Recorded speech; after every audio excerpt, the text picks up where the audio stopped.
चलिए जी, last class में हमने आपके साथ बात करी थी क्वेश्चन नंबर 30 तक। अब हम पहुंच जाते हैं क्वेश्चन नंबर 31 पर। तो देखते हैं क्वेश्चन नंबर 31 भाई क्या बोल रहा है। तो बोलते हैं what are the three main components of economic activities. What are the three main components of economic activities. तो पढ़ के देखते हैं। पहले में कंजम्पशन, प्रोडक्शन, डिस्ट्रीब्यूशन, फिर है प्रोडक्शन, इन्वेस्टमेंट, सेविंग्स, फिर है सेविंग, इन्वेस्टमेंट, एक्सपेंडिचर, फिर है इनकम, प्रॉफिट, वेल्थ। तो इसका जो करेक्ट आंसर है वो है क्या आपके सामने है कंजम्पशन, प्रोडक्शन और डिस्ट्रीब्यूशन। बी को काट दो, सी को काट दो, डी को काट दो। आगे बढ़ते हैं तो ध्यान से समझना। What does consumption refers to.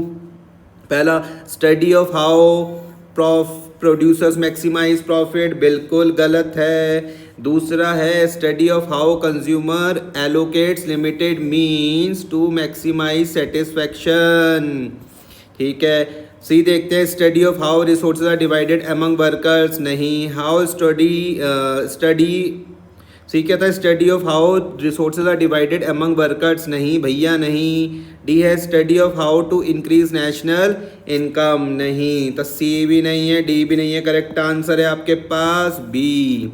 तो बी क्या था, study of how consumer allocates limited means to maximize satisfaction. Question number 33 आपके पास है। उससे पहले आप देख लो कि भैया टॉपिक कौन सा पढ़ रहे हैं। हम पढ़ रहे हैं भैया, हमारी चल रही है अभी यूनिट नंबर कौन सी, 5th है भैया। और यूनिट नंबर 5 का नाम क्या था, बिजनेस एंड इकोनॉमिक्स। क्या यही नाम था, बताओ जल्दी से, क्या नाम था यूनिट का भाई। यूनिट का नाम क्या था, यूनिट नंबर 5 का नाम बता दो जल्दी से, कमेंट में बता दीजिए क्या था क्या था क्या था क्या था क्या था। तो यूनिट नंबर 5 का नाम था भाई बिजनेस, इकोनॉमिक्स एंड स्टैटिस्टिक्स, ठीक है।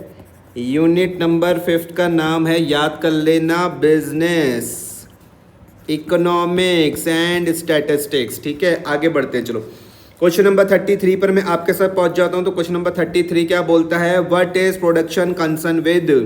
What is production concern with. पहला है how to increase prices for consumers, नहीं भैया नहीं। Choosing the most expensive production consumption, बिल्कुल भी नहीं।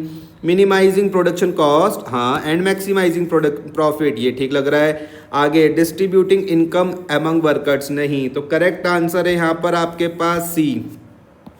ए को काट दो, बी को काट दो, डी को काट दो। तो क्वेश्चन क्या था, क्वेश्चन था what is the production concern with.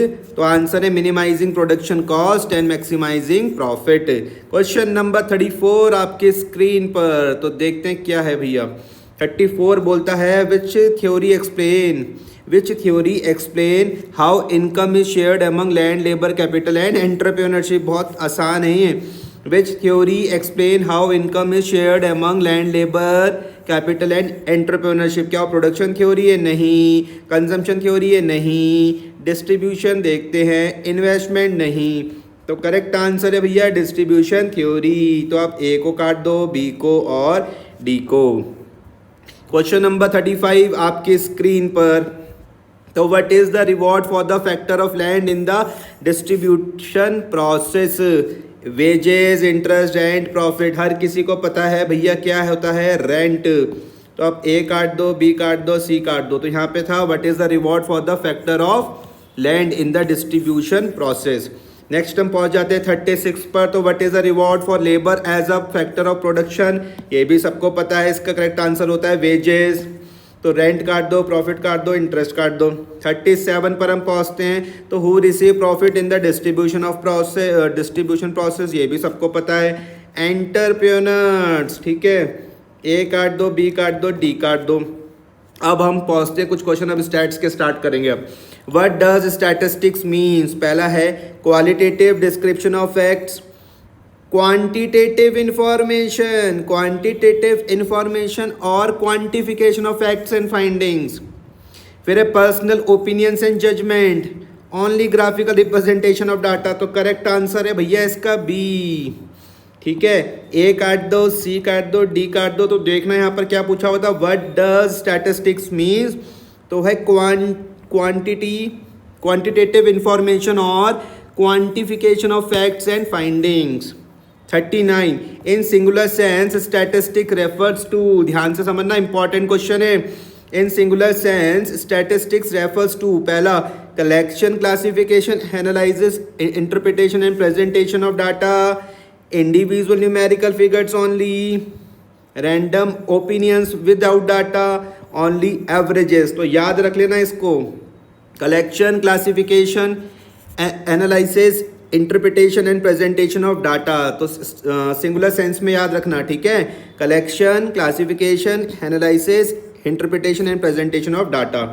B हटाओ, सी हटाओ, डी भी हटाओ। लास्ट क्वेश्चन है आज की क्लास का आप सभी के सामने, इन प्लूरल सेंस, ये कौन सा था इससे पहले, वो था सिंगुलर सेंस। अब हम बात करें किसकी, प्लूरल सेंस की। Statistics refers to a single summary number, only graphical results, numerical facts और data like marks, income, population figures। तो करेक्ट आंसर इसका भाई सी है, ठीक है। तो याद रखना प्लूरल में, जैसे आप प्लूरल देखोगे तो याद रखना न्यूमेरिकल फैक्ट्स और data like marks, income, population figures. और जैसे आप सिंगुलर सेंस में देखोगे तो वहाँ पर क्या था, collection, classification, analysis, interpretation and presentation of data. तो 40 में आप ए काट दो, बी काट दो, डी काट दो, ठीक है। टाटा बाय बाय, आपको मिलते हैं फिर नेक्स्ट क्लास में।